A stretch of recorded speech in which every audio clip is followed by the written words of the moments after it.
The creators of South Park know that their show is on a path that has been forged long before them, a path that we know where it ends. It ends the same place Jimmy Kimmel's show ended. It ends where Stephen Colbert ends. You are audience capture.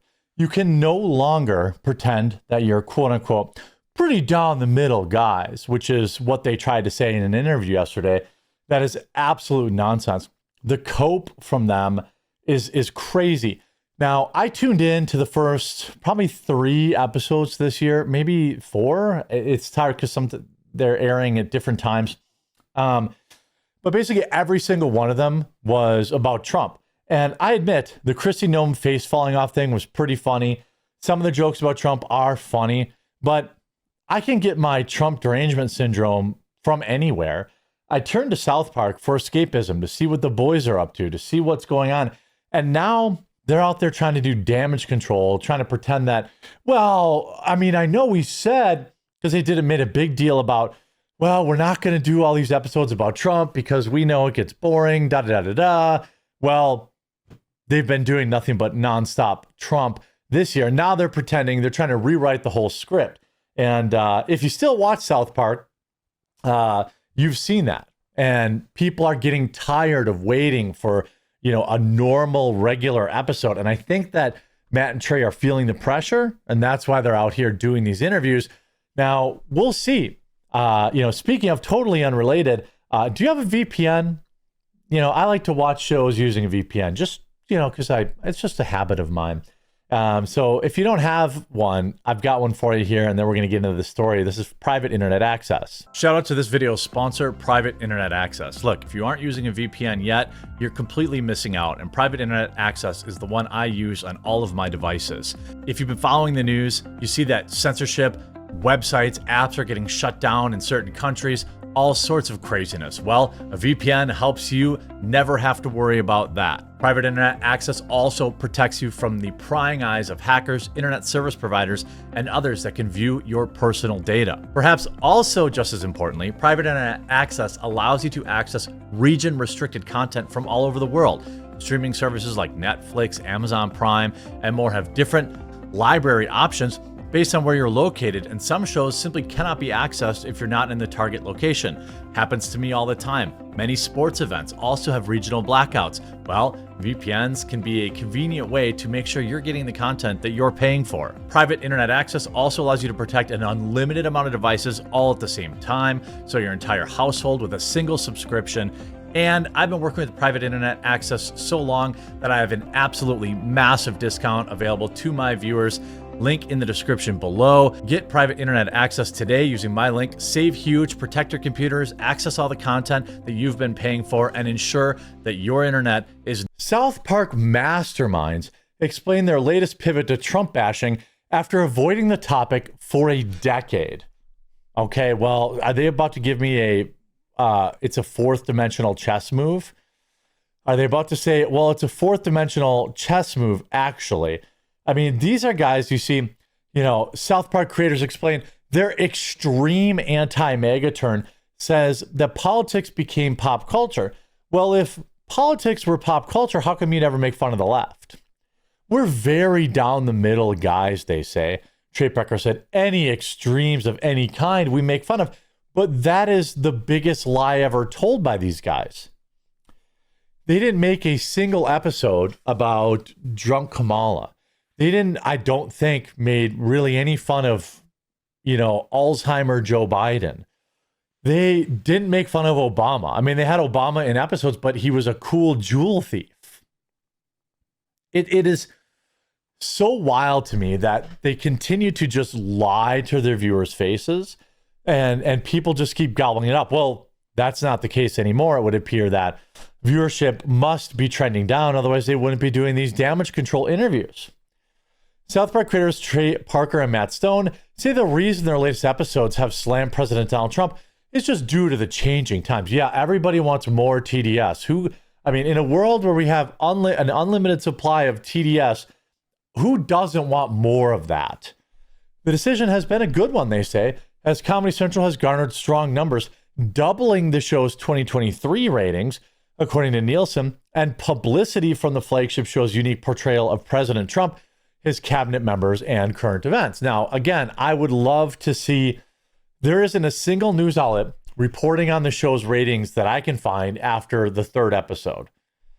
Every article that exists is always talking about, oh, the Trump, or, it's a huge ratings boom.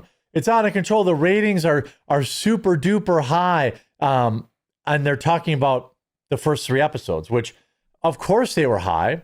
They were coming back after a hiatus. There was a lot of PR about the Trump episodes. And obviously, I can't deny that it was, they were record episodes. But I would argue that we have not gotten a single article of some of the recent episodes' viewership, and that's because it is trending down massively. The creative shift comes after the talented tandem spent most of the past 10 years avoiding Trump and his political efforts. Well, they had Mr. Garrison as a stand-in for him, so I don't know, were they really ignoring him? At one point, Parker and Stone used the Garrison character, there we go, as a stand-in for the 45th and 47th president. Stone told the newspaper that there was a bit of taboo element in needling the president amid a time of rampant speculation he was using his power to target rivals in entertainment, including late night hosts Stephen Colbert and Jimmy Kimmel. You are no longer the cool kids. Like, obsessing about Trump, roasting Trump is mainstream. It is not counterculture. It's not cool. You guys are coping. Trey and I are attracted to that like flies like honey, Stone said.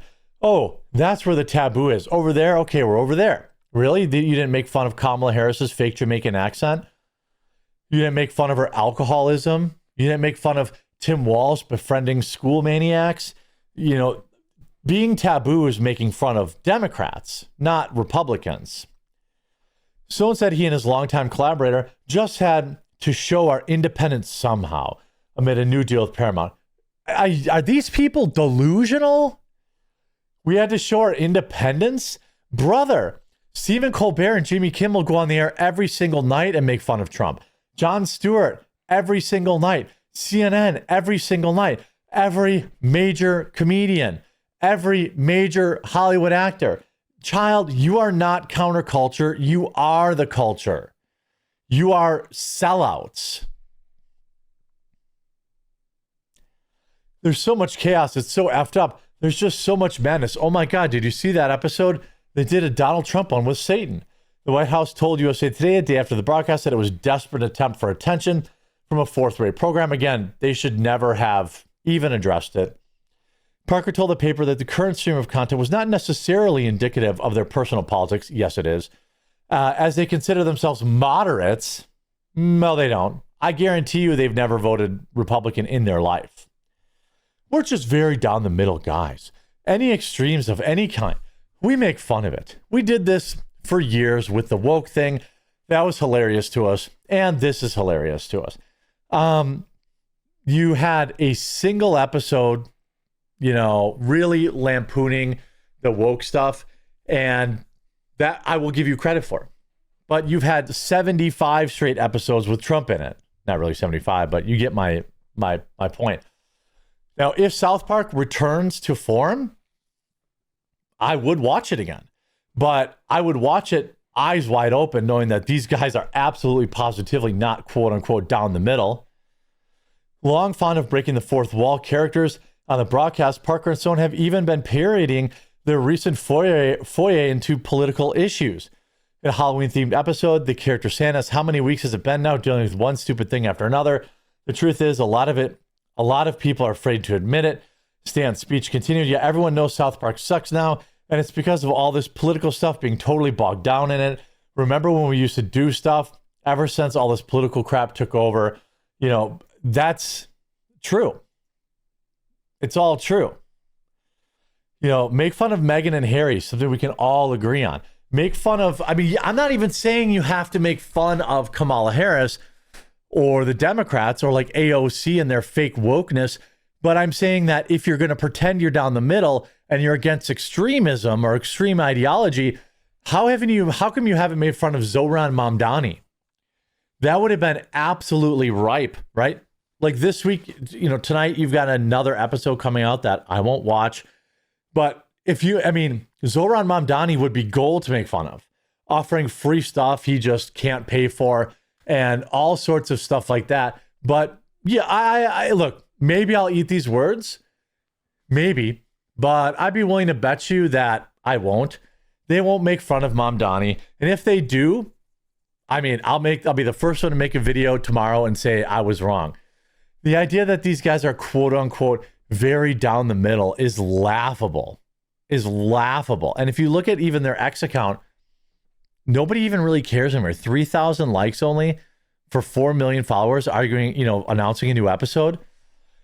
No, I mean, maybe they have a Blue Sky account and it's like absolutely popping off.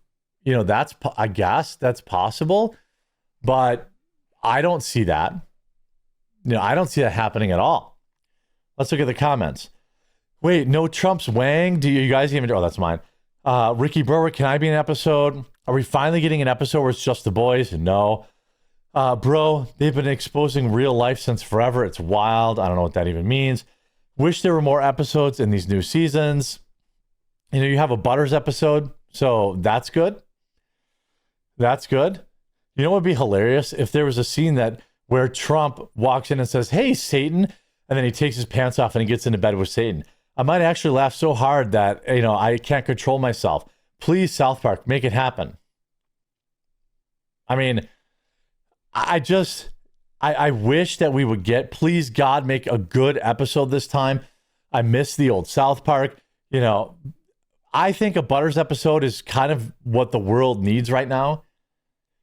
Absolutely. If they have to, go off into this, Trump derangement stuff to be funny, I just don't think it's funny. It's not funny. Again, I've always said Trump is extremely memeable, but I mean, we've heard every joke. South Park ratings. Let's see if there's any new ratings since episode 5. Oh, hamburgers. South Park ratings soar after creators. What? Let's see. Trash Trump. Okay, is there anything from the latest episode? Nope. No mention of any of the last 5, 6, 7 episodes. South Park creators reveal there's no pushback. Why would there be pushback? They're not brave. South Park is having its best ratings in years. When was the article? August 13th. Here's on October 20th that they ended their, quote, record-setting 27th season. There's no news about it. There's nothing. Why aren't they reporting on it? It's because the ratings are going down. They know it. If they quick pivot to going back to the regular stuff, I think it could be good. We'll have to see how tonight's episode goes. I hope you enjoyed this video. If you did, make sure to leave a like on it. If you haven't yet, please subscribe or follow down below, and we'll talk to you again real soon.